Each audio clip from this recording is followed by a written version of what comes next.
capítulo 13 do Atos dos Apóstolos, dos Atos dos Apóstolos.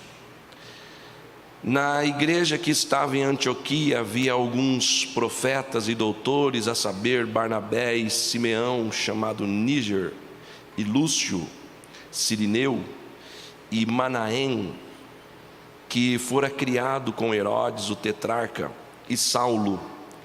E servindo eles ao Senhor e jejuando, disse o Espírito Santo: apartai-me a Barnabé e a Saulo para a obra que eu tenho chamado. Então, jejuando e orando, pondo sobre eles as mãos, os despediram.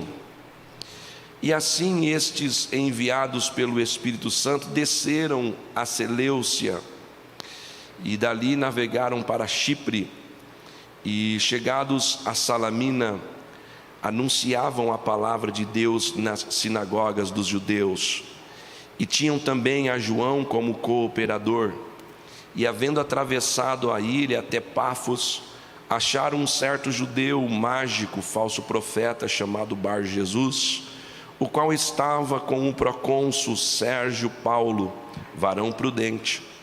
Este, chamando a si Barnabé e Saulo, procurava muito ouvir a palavra de Deus, mas resistia-lhes Elimas, o encantador, porque assim se interpreta o seu nome, procurando apartar da fé o procônsul. Todavia, Saulo, que também se chamava Paulo, cheio do Espírito Santo e fixando os olhos nele, disse: ó filho do diabo, cheio de todo o engano e de toda malícia, inimigo de toda justiça, não cessarás de perturbar os retos caminhos do Senhor? Eis aí, pois, agora contra ti a mão do Senhor, e ficarás cego, sem ver o sol por algum tempo. No mesmo instante, a escuridão e as trevas caíram sobre ele, e andando à roda, buscava a quem o guiasse pela mão. Então, o procônsul, vendo o que havia acontecido, creu maravilhado na doutrina do Senhor, e eu digo amém. Saulo se converteu de uma forma bem diferente da maioria das pessoas. Ele não foi convencido doutrinariamente. Tem uma pedra bem embaixo do meu sapato, irmão. Vê se não é coisa do inimigo. Você que colocou, né, Gadareno? Eu acredito. Então ele não foi convertido ou convencido doutrinariamente. Ninguém provou para ele que Jesus era Salvador. Então eu disse que a salvação, ou seja, a conversão dele foi diferente de muitos. Estou falando do Saulo. O Paulo, Saulo, o Paulo. Então ele não se converteu quando ouviu uma pregação, ainda que ele ouviu Estevão pregando. Você se lembra que Estevão estava pregando e ele reuniu com outros, e esses outros atiraram pedras em Estevão até que o matassem. Então ele ouviu pregação, mas não foi por uma pregação propriamente dito que o Paulo se entregou a Cristo. Então como foi, pastor? A conversão dele foi um pouco diferente. Como foi? Jesus apareceu a ele um dia que ele estava perseguindo os cristãos. O que narra os Atos dos Apóstolos, capítulo 9, é atrás onde nós lemos do 13, lá no 9. Ele teve uma conversão diferente da nossa. Ele foi pego no caminho da perseguição aos cristãos. Jesus fala com ele, aparece com ele, a ele melhor, como uma luz que reluzia, e ele caiu como cego e ouviu a voz de Jesus falando com ele, e ele logo reconheceu que era Jesus. A partir dali ele se converte e sai para fazer a vontade de Deus. Então, naquele mesmo dia, Saulo não apenas se converteu. Nesse dia que eu estou falando, do capítulo 9 dos Atos, ele não só se converteu, ele aceitou um chamado de Deus. E você, senhoras e senhores, no dia que você se converter, você recebeu um chamado de Deus. Foi o que aconteceu com o Paulo. Então ele recebe um chamado para pregar o Evangelho. Então, depois da experiência do capítulo 9, ele se preparou para que estivesse à altura desse chamado. E quem conhece o desfecho da história já sabe que ele terminou os seus dias obedecendo rigorosamente aquilo que ele aprendeu com a palavra e com o próprio Cristo. Então, no texto que nós lemos hoje, no capítulo 13, nós vemos que o chamado de Jesus para a vida do Paulo, ele agora está sendo evidenciado para a igreja. A logística do chamado, e eu chamo a tua atenção para este negócio. Então, primeiro, Deus chama a pessoa. Olhe bem para mim. Primeiro, Deus chama a pessoa. Depois, Deus evidencia esse chamado da pessoa para a igreja.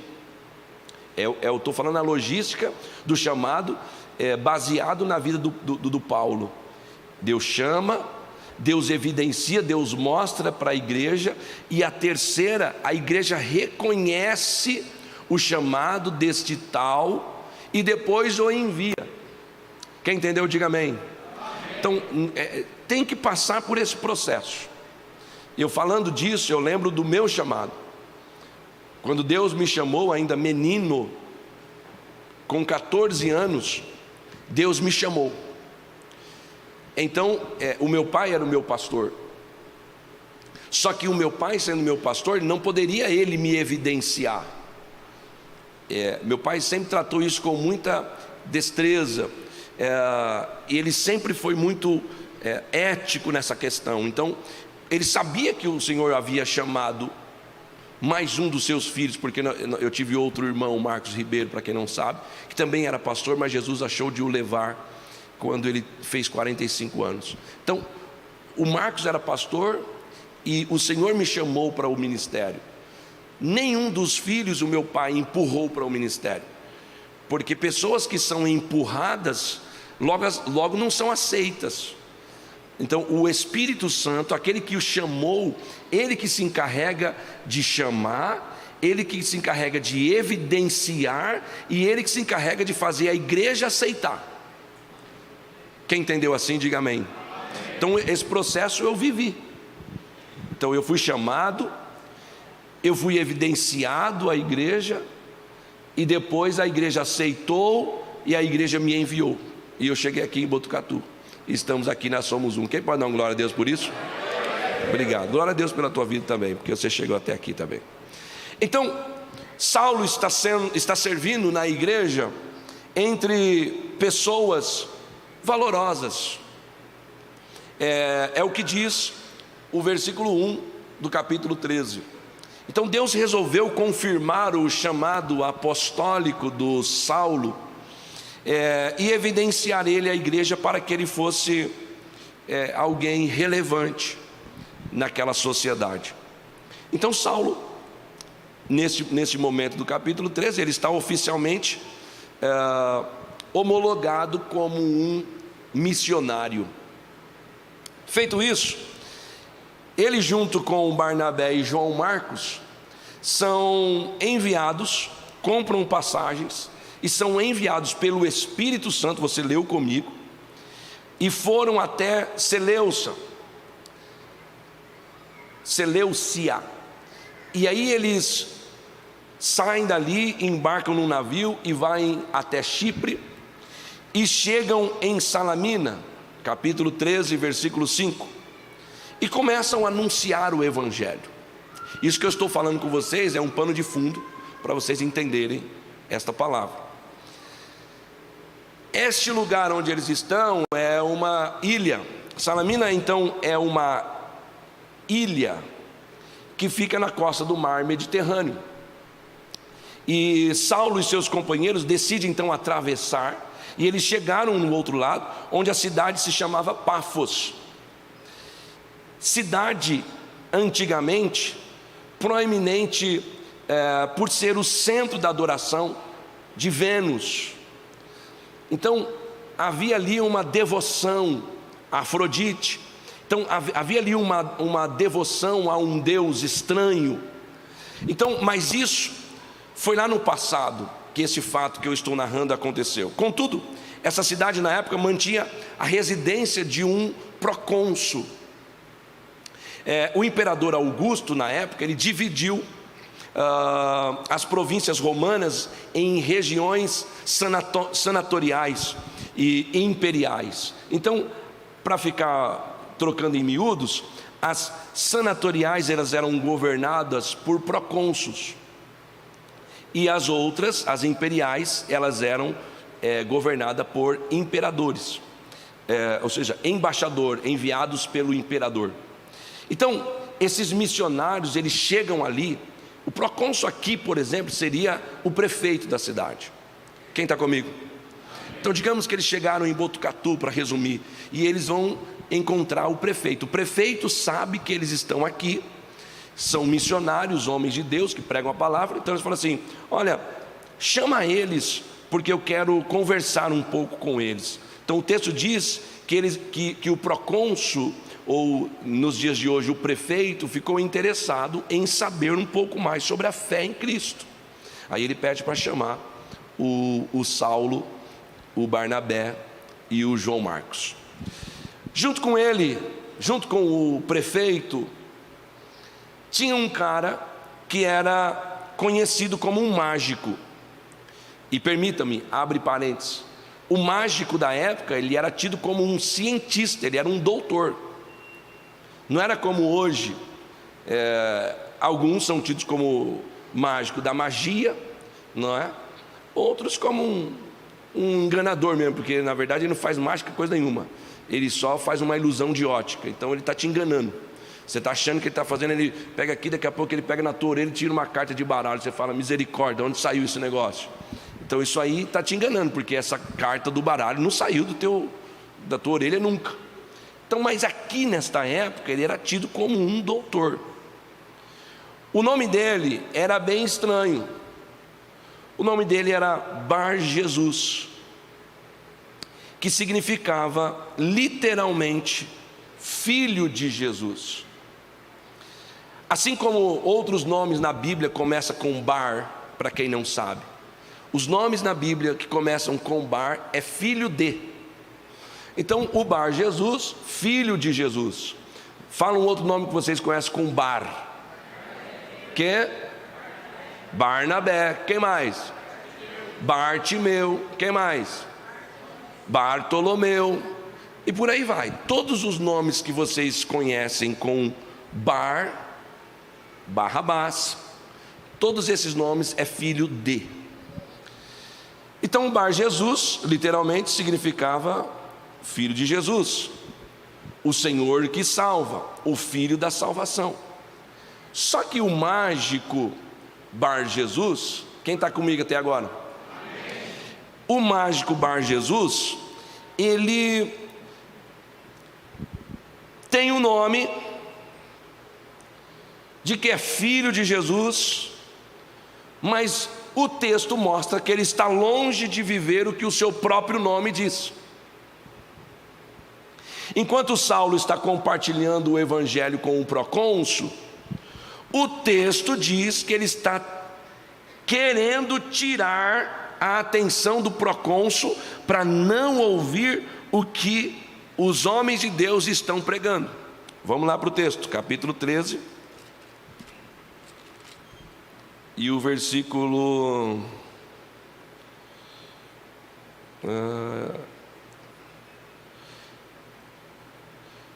8. Então quando o 7 ele buscava ouvir, mas o Bar Jesus, chamado Elimas, ele tentava, lá o texto diz, procurava apartar da fé o procônsul. Leiam vocês a última parte ali, vamos, 1, 2. Procurando. Então, enquanto os homens de Deus estão pregando, ele está tentando apartar o cara que está focado no que os homens de Deus estão pregando. Ele está tentando tirar ele, para que aquela palavra não entre no coração dele. Aí o Paulo, que a primeira vez ele é chamado de Paulo aqui, ele diz assim: O próximo texto, Ricardo. Vai, mais um. Aí. Ele diz assim, diga você a primeira parte. 1, 2. Para aí um pouquinho. Ué, mas o nome dele não é Bar Jesus? O nome dele não diz que ele é filho de Jesus? Mas aí quando chega um homem de Deus, chama ele do quê? Ó, filho do diabo, cheio de todo engano e de toda malícia, inimigo de toda justiça, não cessarás de perturbar os retos caminhos do Senhor? Ele peita o cara, ele aponta o dedo no nariz do cara e diz: você tem nome de filho de Jesus, só que filho de Jesus você não é. Você diz ser, mas não é, porque para mim você é um filho do demônio. Diante da experiência produzida durante a primeira viagem missionária do Paulo e os seus companheiros, eu quero meditar com vocês em algo que pode atrair sua atenção e fazer de você um servo de Deus melhor do que você já é. Os nomes nem sempre são diferenciais. Existe toda uma preocupação com nomes. Quando você ganha um filho, tem um filho, a senhora dá à luz a um filho, aí vocês pesquisam geralmente o nome. E porque nomes remetem a coisas boas. Coloca o nome da filha, por exemplo, de Cristina. Por quê? Porque seguidora de Cristo, discípula de Cristo, coloca o nome dela de Cristina. Ah, achei legal. Não, é porque o significado é isso. Só que alguns acham que esta homenagem basta para que esta menina de fato seja uma seguidora de Cristo. Alguns acham que colocar nome do filho de profeta fará dele um profeta.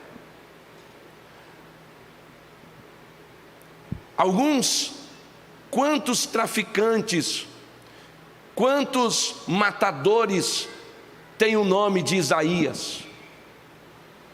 Quantos têm o nome de Jeremias? Quantos têm o nome de Daniel? Filho de crente.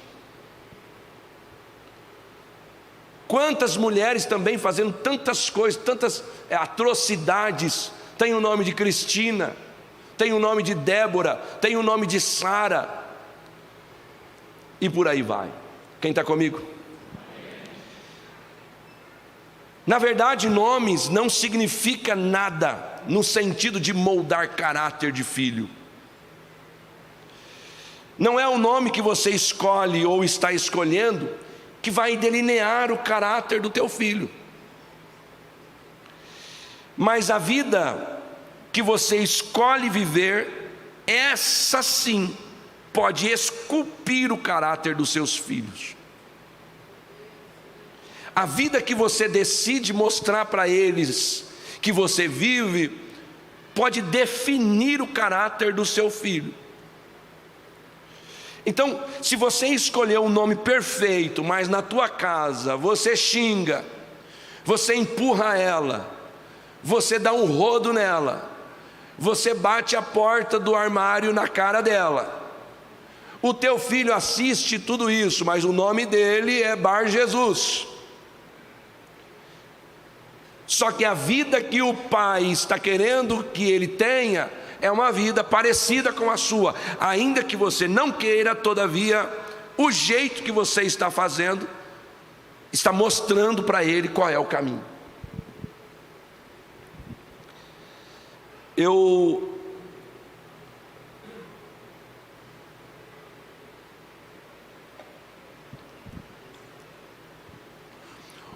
Outro dia eu dei um conselho para o meu filho, mas depois eu vi por que é que ele estava fazendo aquilo. Porque ele me viu fazendo outro dia. Eu disse: não, filho, pode parar. O pai mudou. Quem está comigo? O pai mudou. Você não está vendo que o pai mudou? O pai é outro. Eu dirigia com muita agressividade. Quando eu morava em São Paulo, quando eu era mais menino, dirigia com muita agressividade. Fechou, era fechado. Quem está comigo? Entrou na minha frente, eu vou entrar na tua também. E quando o André Júnior começou a dirigir, eu vi que ele estava começando a dirigir muito também agressivo, muito... E eu notei que ele via eu dirigindo desde pequeno. Eu falei, filho, você está muito... Aí ele, só que ele não falou, né? Porque senão dou logo um tapão. Então, ele tá comigo. Ele não falou, mas ele me olhou assim meio tipo, ô pai, é assim que o senhor dirige. Ou dirigia. Eu vi o senhor dirigindo assim. Que não era o caso do meu pai. Não era o caso do meu pai. Meu pai nunca foi um cara até muito calmo no volante. Tem dia que eu falo, ô pai, nós vamos chegar hoje ou não? Irmão, meu pai tem um carro aí 2012 com 450 mil quilômetros. Ele comprou o carro com 52 mil, eu lembro. 12 anos com esse carro. Você anda nele, parece um carro zero. Mas também, quando vê o buraco... Sabe quando você tinha bicicleta que você via um buraco, você faz assim, ó? Meu pai faz na caminhonete dele. Quando ele vê um buraco, ele tenta levantar o guidão do carro para poder... Esse é o jeito. Agora, quando eu vi o meu filho muito agressivo, logo eu lembrei que quase a vida toda ele viu eu dirigindo assim. Então, naturalmente eles querem replicar. Naturalmente eles querem fazer igual. É em quem eles se inspiram. Outro dia um menininho aqui, desse tamanho aqui, ó, de vez em quando ele está por aí, xingando os outros, aqui dentro da igreja. Seu... Por que será? Será que o pai dele ora com ele, põe ele de joelho, filhinho, vamos orar? E ele de repente, do nada, ele fala, não, seu filho dá, vou orar coisa nenhuma. Será, Mari? Que o menininho do nada começou a xingar palavrão? Do nada. Não é, irmão. Em casa tem alguém que está sendo o guia. Quem recebe essa exortação? Amém. Então, muitas coisas precisam ser tratadas, porque o nome não pode apenas, aliás, não pode somente você colocar um nome achando que isso vai mudar a história. Na Bíblia nós temos exemplo de pessoas que tinham nomes esquisitos. Quer ouvir um, por exemplo? Paulo fala de um tal de Tíquico. O significado desse nome desse cara é fatal. Pensou em ter um obreiro aqui fatal? Quem está comigo? O cara aqui, o pastor Isaac, ele é fatal. Vocês já vão falar assim, meu Deus, naquela igreja lá tem um obreiro fatal. Mas o nome dele não delineou o caráter dele, não mostrou qual era o caminho que ele tinha que seguir. A despeito de ele ter um nome que significava ser fatal, ele decidiu não ser. Também a Bíblia fala de Epafrodito, e o Paulo fala desses caras como sendo obreiros dele. E o Epafrodito, nada mais, nada menos do que um cara que era devoto a Afrodite. E está tudo certo. Apolo, na mitologia grega, Apolo é o deus do sol, filho de Zeus. E daí? Ele foi obreiro do Paulo. Paulo plantou, Apolo regou. Mas o significado do nome dele é um cara devoto ao Deus do céu. E daí? E aí, falta-me tempo de falar. Por exemplo, Filemão. Filemão foi um obreiro de Paulo. Qual o significado do nome desse cara? Beijador. Quem está comigo? Tem um obreiro aí, beijador, pastor. Não pode confiar nesse cara. Não, ele foi, o nome dele significava isso, todavia não delineou o futuro dele. Ele foi em frente. Então, Homens que foram abnegados de Deus foram esses caras que tinham nomes estranhos. E mesmo tendo nomes estranhos, de significados mais estranhos ainda, eles serviam ao Deus de forma exemplar. Enquanto o cara que tem um nome era um diabo. Enquanto aqueles que têm um nome esquisitos, estranhos, serviam a Deus e eram achados de Deus, o cara que tinha nome de filho de Deus era um diabo. Então é impressionante como ainda hoje existem pessoas que, mesmo tendo o nome de cristã, eles trabalham para Satanás. Como é difícil, porque essas pessoas estão empenhadas em perverter a fé alheia. Essas pessoas têm nome, mas eles estão interessados em fazer com que você descreia do que está sendo pregado. Eu duvido que você nunca sentou perto de alguém que contestou aquilo que estava sendo pregado numa igreja, e era de Deus a mensagem.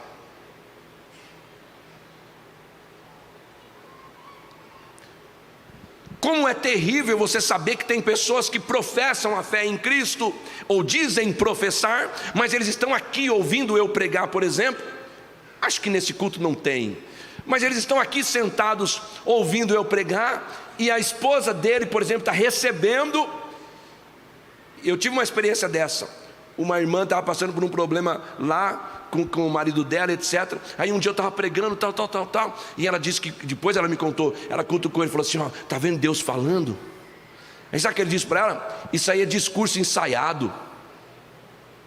Isso é um discurso ensaiado desse pastor. E ele professava a mesma fé, foi batizado e tal, não faltava culto e tal. Como pode, irmão, você dizer ser filho de Deus, mas as suas atitudes não provam que você é? Como pode você dizer eu sirvo ao Senhor, no ministério somos um, mas o seu comportamento ele não atesta que você é, ele não comprova que você é?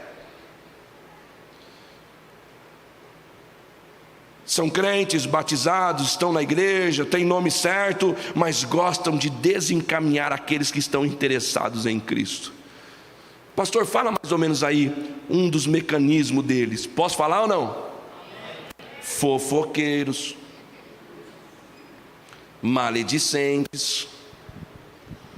O maledicente, ele quer, mais ou menos assim, a logística do maledicente, ele quer tirar de você que me ama o teu amor, ele quer roubar o teu amor por mim.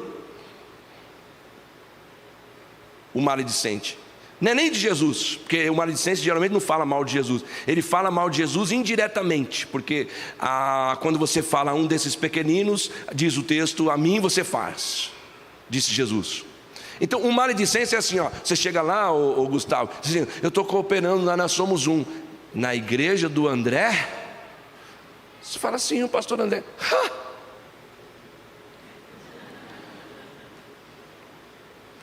Ele quer roubar de você. Você me ama, Gustavo? Obrigado, também te amo, filho. Então, o Gustavo me ama tanto, me quer bem, glorifica a Deus, ora por mim, pela minha família, mas o dia que ele encontra um maledicente, o maledicente quer fazer com que ele desgoste de mim, quer fazer com que ele desgoste de você. E a igreja está, infelizmente o Brasil e o mundo estão impregnados desses caras. Ele quer que você me veja do jeito que ele me vê. Ele quer que você veja quem está sentado do teu lado do jeito que ele vê. E nessas idas e vindas tem pessoas perdendo a fé. Nessas idas e vindas tem pessoas caminhando para o inferno, mas eles não querem nem saber, porque o trabalho deles é isso mesmo, é fazer o maior número de pessoas irem para o inferno. Eles acham que eles estão fazendo bem quando eles falam mal de mim para você deixar de vir aqui. Aí você se frustra comigo sem me conhecer. Você se frustra comigo, você se frustra com o pastor Isaac, você se frustra com meu pai, com a minha esposa, você se frustra com a igreja, sem conhecer, vai embora e esfria e diz assim: nunca mais eu entro em igreja nenhuma, porque a igreja é tudo igual. Não foi, foi um maledicente que falou com você e afundou você, e você deixou acontecer. Quem está recebendo? Olha o que olha o que está escrito em Tito, capítulo 1, versículo 15. Todas as coisas são puras para os, ou seja, para os impuros, coisas puras são impuras. Quem lembra da mensagem que eu preguei aqui? O mal está em você. Quem lembra dessa mensagem? Pouca gente lembra. Vou pregar de novo. Porque, irmão, você sabia que as coisas que se repetem vai fixando na mente? Quem sabia disso, diga amém. Por exemplo, o tempo passa, o tempo voa, poupança, bamerindos.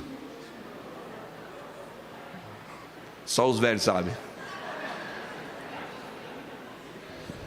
Quer ver outra? 2 hambúrgueres, alface. Deu até fome. E nem canta mais essa musiquinha, né, filho? Nem canta mais. O da poupança Bamerindos é só os antigos, quando era do Banco Bamerindos. E o Big Mac também. Cantava essa musiquinha. 2 hambúrgueres. Vamos lá. 2 hambúrgueres.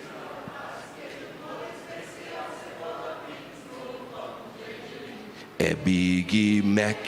Big Mac. De tanto cantar, pegou. Porque repetiu. Então, qualquer dia desse eu vou pregar de novo aquela mensagem. O mal está em você. Então, todas as coisas são puras para os... Porque para os impuros, coisas puras são impuras. Mas nada é puro para os... Está vendo lá? Mas nada é puro para os contaminados e infiéis. Antes, o seu entendimento e consciência estão... Tudo que você fizer, Simone. Vou te dizer uma coisa. Quem te ama, guarde bem essa lição aqui. Vou pedir para você repetir. Diga assim: quem me ama, eu não preciso falar. Quem não gosta de mim, não adianta eu falar. Pronto. Quem não gosta de você, não adianta você querer falar.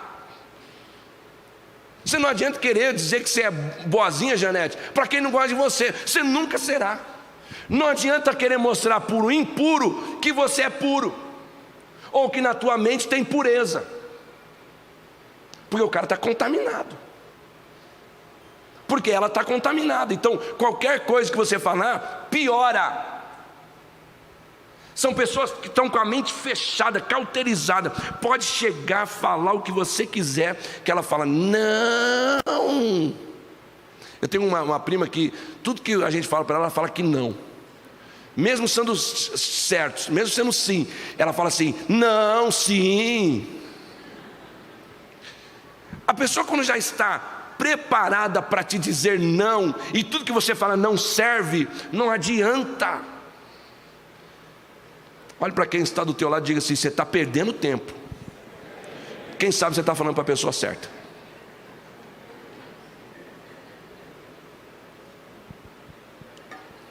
Por quê, pastor? Porque quem te ama sabe quem você é. Quem te ama sabe os passos que você está dando, e está tudo bem. Quem te ama confia em você, perto ou longe. Quem não te ama quer ficar sabendo dos seus passos, para poder achar um defeito nos seus passos. Não estou falando da irmã que tem rastreador no seu celular, não é disso que eu estou falando. Ela também te ama, desculpa aí, isso aí é outra história. A Miriam tem um rastreador no meu celular, e eu tenho no dela. Mas por quê? Porque a gente desconfia um do outro? Não. Fala, pai.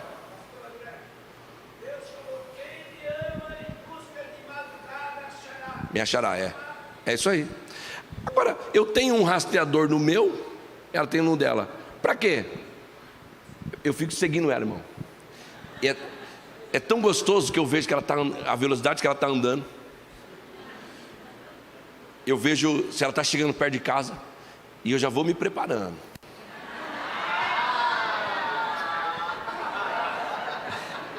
E eu vejo, ela está vindo. Aí quando ela está ali, o aplicativo. Quer o nome do aplicativo, irmão? Então vai lá. Como é o nome? O Gugu que me ensinou. O Gugu que me ensinou. É 360. Quer? Life 360.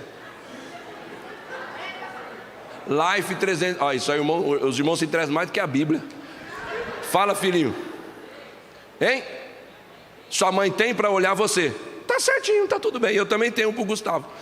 O negócio mostra certinho onde o cara tá. Aqui dentro da igreja, ele mostra que está dentro da igreja. Se você estiver no quintal, mostra que você está no quintal da igreja. Quem está comigo? É top, irmão. Mas tem marido que fala, para que isso? Tem um aqui que eu estou sabendo que vive desligado dele. Olha Deus falando. Da mulher dele fala assim, por que está desligado? Ele falou, não sei. Desligou sozinho. Vamos continuar, vamos voltar para a palavra. É bom, o life é bom. Vamos ali voltar para o texto. Você não se perdeu não, né? Somos um. Então, se perdeu. Você está baixando o aplicativo agora, Josi? Agora não. Outro dia você baixa. Outra hora. Todas as coisas são puras para os puros, mas nada é puro para os contaminados e infiéis. Antes o seu entendimento e consciência estão contaminados. Aí vira. Confessam que conhecem o Deus. Vai ler vocês. Mas com as obras, sendo abomináveis e desobedientes e reprovados para toda boa obra. Então, eles dizem que servem o Senhor, mas eles negam o Senhor com aquilo que eles fazem. Eles negam o Senhor com aquilo que eles falam. Pelo amor de Deus, somos um. Eu estou pregando para uma igreja sadia, para uma igreja inteligente espiritualmente falando, uma igreja que quer avançar no campo da santidade, uma igreja que quer avançar no campo do evangelho, quer ser sal e luz nesta cidade, onde quer que pisam. Então tá aí, ó, você não pode ter nome de que é e não ser. Você não pode confessar Deus com essa boca e com essa mesma boca desviar a fé de outrem. Um dos pecados que estão mais inseridos dentro da igreja não é a prostituição como alguns pregam. E só fala de prostituição, e só fala de adultério, e só fala de fornicação. Não é. É a língua. É o desamor. É a desumanidade. É um dos pecados mais latentes dentro das igrejas. Pode ter prostituição? Pode. Quer dizer, não pode, mas tem. Falei errado. Pode ser que tenha? Pode ser que tenha. Tem alguém aqui que está adulterando? Pode ser que tenha. E eu já vou te dizer, põe tua barba de molho.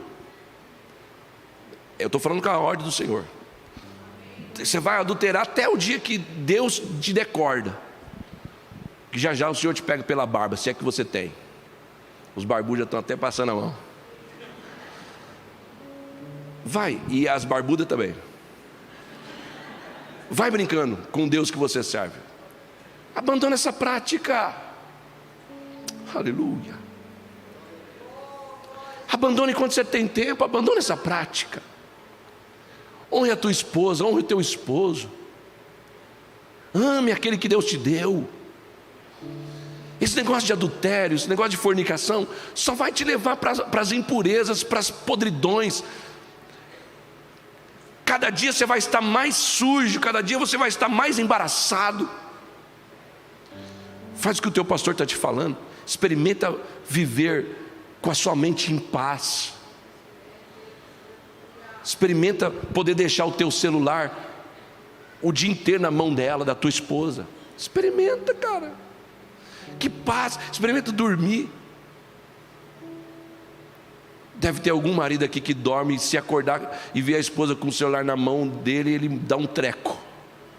Deve ter. Olha o que Deus está falando hoje aqui. Chega mais para perto. Me busca. Que se você me buscar eu te acho e você me acha. Me busca. Se rende a mim. Não tenha só nome de quem é, não tenha só a ideia de quem é, e use a tua boca para dizer que você é, mas no fundo você não é coisa nenhuma. Vem aqui para mostrar para ele ou para ela que vocês são, mas não são. Essa vida de engano já passou da hora de mudar. Cuidado para você não ser desmascarado como foi desmascarado o Bar Jesus. Cuidado para você não ser chamado de filho do demônio, enquanto você está achando que você é filho de Deus.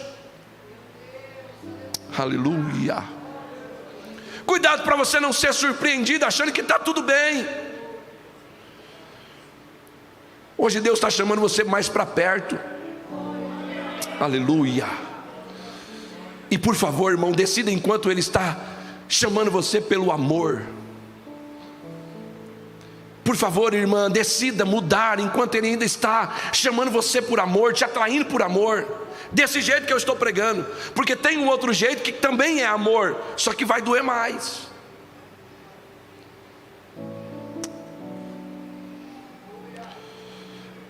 Você conhece pessoas assim? Não responda. Que conhecem a Deus, mas negam Ele nas obras? Então ore por eles. E se é você que está aqui hoje, tenta mudar de vida. Tenta falar dele, orar para ele, buscar ele, viver ele, emanar ele, suar ele, dormir ele, acordar ele, trabalhar ele, voltar para casa ele. Quem está entendendo o que eu estou dizendo? Pode louvar o nome de Jesus, porque essa palavra é fiel.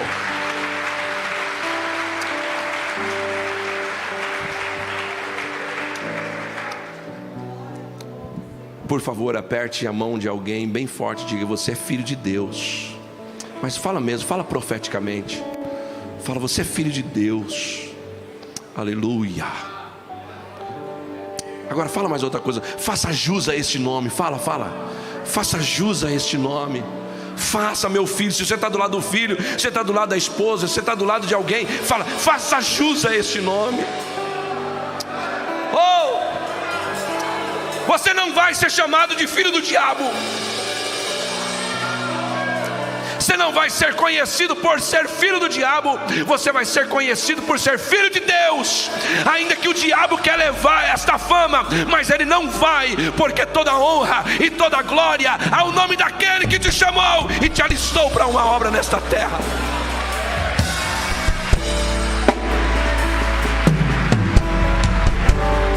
É assim que ele faz. Você é filho de Deus.